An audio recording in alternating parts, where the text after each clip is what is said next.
To learn about the off-grid lifestyle and to be inspired to live your dreams, click subscribe so you don't miss anything. Hit the bell notification. All right, so a lot of people have been asking me, what's your next project? When are you gonna get started on your next project? As you know, we just finished the tiny house. I can't tell you the exact date. I wish I had recorded it. We just moved into a tiny house. I mean, I just got it finished. Maybe a month ago. It was so cold, there was no sense in even trying to come out here to do anything. So I got through the cold spell. I guess when you're watching videos, you think it's longer than it actually is. You know, the time frame of things. But my biggest thing right now is we want to get the garden started and get the chickens raised. So we have that to look forward to this summer, and we got food production coming in. A lot of people seem to think this is just about tiny house and, you know, construction, and it's off-grid living and, you know, trying to do things minimalistically, but building things with less tools. And you know, I know it wasn't that long ago when I built a bridge, and I built the bridge right after we moved in. That was one of those things that it was an easy 3-hour job. It was real easy to do. So it hasn't been long, but yes, I got to get started on some projects. So my very next project is, I guess we're going to be working on 2 projects at the same time, assuming we can get the materials. So I'll explain the first most important one, which is the porch roof. Right now we're temporarily using this. I got this for free. I had a family member come up here and he brought us several things up, and this was one of them. It was just temporary, so you know, Carolyn could still cook out here and we could still do things out here. It could be 20 years old, sitting in somebody's garage, I don't know. We're gonna build a porch roof. Now I have almost all the materials that I need for the porch roof. Down here, we had shipping crates. The metal came in from the roof and the walls. And those shipping crates are really nice boards. And so I got them all tucked away in here. And so I'm going to use these boards to build the porch. So I got 2x6s. These 2x6s are 18 feet long. They go all the way to the, well, maybe 16 feet, but I don't know. All the way to the front of the house. Well, the porch is only 10 feet, 10 by 12. So these 2x6s are going to be used. So I got 8 of those. I mean, I might need to get more. I haven't really done the math. And then I got all these 2x4s, and these things are, what, 20 feet long? I mean, they go all to the front of the house and they stick out for a while. I'm going to use these 2x4s as the post. Now what I'm going to do is I'm going to use the 2x4s to make a 4x4. So I'm just going to put them together, that'll make a 4x4. That way I don't have to buy 4x4s. I'll paint them the same color.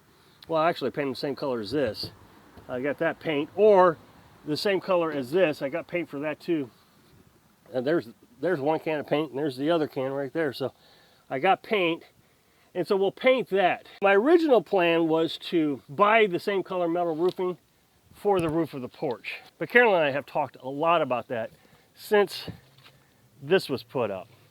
And when you're looking at the house from a distance, this actually looks kind of nice. Of course, I mean, it's a tent, and you can tell it's a tent, but we think the color and the match and all that's going to work out. So at Home Depot, they have sheets of metal or fiberglass, there's all kinds of different things that you can use, a lot cheaper than this stuff. This stuff we'd have to order. The shipping cost is just outrageous. So if I go to Home Depot and maybe buy something this color or close to this color, it'll be a lot cheaper. So that being said, this we can do almost for free except for the roof. And the roof won't be $100, I bet. Maybe $100. These sheets here we bought for $12 a piece. I need 10 of them, you know, it's $120. I mean, so it's not that bad. I'm not really in that big of a hurry to get started on this project. One of the things I'm going to do is I'm going to use concrete to set the posts, the 4x4s. I told you that I'm going to use 2 2x4s, put them together. What I'm going to do, I'm not even going to dig a hole in the ground because the other side's got a concrete floor. There's a sidewalk over there. And I don't want to dig into the sidewalk. So what I'm going to do is I'm going to get a concrete tube. It's a tube made out of like a cardboard paper thing. You fill it up with concrete, and now you have a concrete cylinder. Well, I'll stick my 4x4 right into that cylinder. It'll sit right on the ground. It'll be heavy enough that it won't, move around a lot. And also, it still won't be a permanent structure. If for whatever reason, some code that I don't understand requires me to, get permits and inspections and all that if I dig into the ground. Well, here I don't even have to dig in the ground. I don't have to go and make sure there's no wires here. I can just set it right on the ground. Then I'll attach the 4x4. I'll cut this board out right here, one of these two boards. And I'll attach the 4x4 so you have concrete, and the 4x4 will get attached right here, and so it won't move. And it won't be a permanent structure, just like the tiny house is not a permanent structure. It can be moved. So nothing's attached to the ground other than the straps that go into the ground. Not that we'll ever move the tiny house, but if we ever decide to move the tiny house, we could, without having to, tear everything apart. Now, I'm not going to pour the concrete until I'm sure that it's not going to get below freezing. We are getting to that stage, right? Last night was 27 degrees, but I see in the temperature forecast next 10 days that nighttime temperature is going to be in the 40s. If that stays consistent for, 2 or 3 days, I can go get some concrete and I can start pouring them and get the post built at least. Now, the second thing I want to build is a lean-to right here, so I can cover my firewood. I just want to be able to have a structure over the firewood. It's all going to be open-sided. Nothing's going to be closed. It's just going to have a roof. And it's going to take up this entire area right here. So it'll start on the outside corner of the wood, go all the way down, come around to the cedar tree here, and back up. So I'll back up. I don't know how well you can see and get a perspective of this. So that will be the area. Now, I won't fill the whole thing up with firewood because you want ventilation. You want air to be able to get through it. So I'll have this row going down. I'll have a row in the back. I'll have a row coming up, and then a row down the center. 3 rows across, and then the row in the back. That should give me 15 cords. If I use 1 cord of firewood per year, I got 15 years of firewood. Of course, I've talked about how to preserve firewood so it doesn't rot on you. One of the ways is obviously to cover it up, and it'll last me 15 years. And the reason I want to do that is I can cut 1 cord of wood every year, and then the year I decide to stop cutting wood, let's say I'm 70 years old, I'll be 85 before I use it all. So it's kind of like my retirement savings plan. Of course, I got to clean it all up. And so Carolyn, that's one of the things she likes to do. So I talked to her yesterday, so I'm going to start cleaning this up. She said, no, she'll take care of it. And she said she'll get started on it within a week or so. And she said she'll have it cleaned up within a week. I would like to have burned it all, just burn it down. But with the firewood being here, it's just too big of a safety risk. So we got our little sickle blade, and we'll use saws and different things to cut all that down. And we'll have it cleaned up in no time, or she will. But I'm going to use the same concept. I'm going to use cedar trees for my poles going up. And I've showed you in previous videos, I already got 4 or 5 of them already cut. I think I'm going to need 7 cedar tree poles.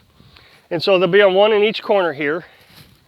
And I'll do the same thing. I'll put them in that tub of concrete, that tube. And so I'll just have this cylinder of concrete that'll hold it up. It won't be a permanent structure. I could actually move it around if I had enough guys to pick up the concrete blocks. Or if I just wanted to cut it, I could cut the cedar trees. So over here, I have my cedar. Well, I've got them everywhere, but here's some of them. I got 4 over them, no, 3. I got 3 of them right here. No, there's 4. Carolyn and I have decided that cedar tree is going to go, as well as that cedar tree. That would give me 6, plus I got 1 over here already down. There's my 7. And now the thing is this building is not going to be very tall. On the back end, it's going to be 6 feet tall. That's my head. That's how tall my head is. And on the other end, it'll be 8 foot tall. That way water can run this way. So there'll be a good little rush of water coming this direction off the roof.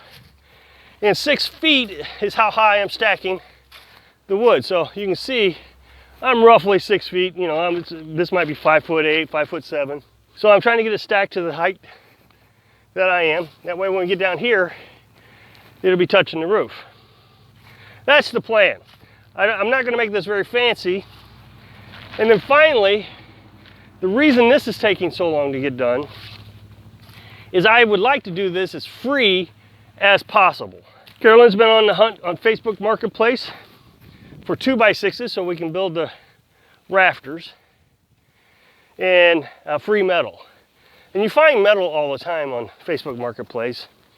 Sometimes they ask way too much money for it. And in the end, if we can't get any, I'll go ahead and buy this stuff. Because, you know, like I said, this is $12 a piece. This doesn't cost very much. It would cost more than the porch because it's a bigger structure. And I really don't want to spend any money on it. I really like this to be a free project. I think I could do it. And then I can demonstrate that, you know, everything we do is very frugal. And that you can live happy and free and have all the things you want if you're just willing to take the time to look for them. So I hope I can inspire you to dream big and spend little. Thanks for watching.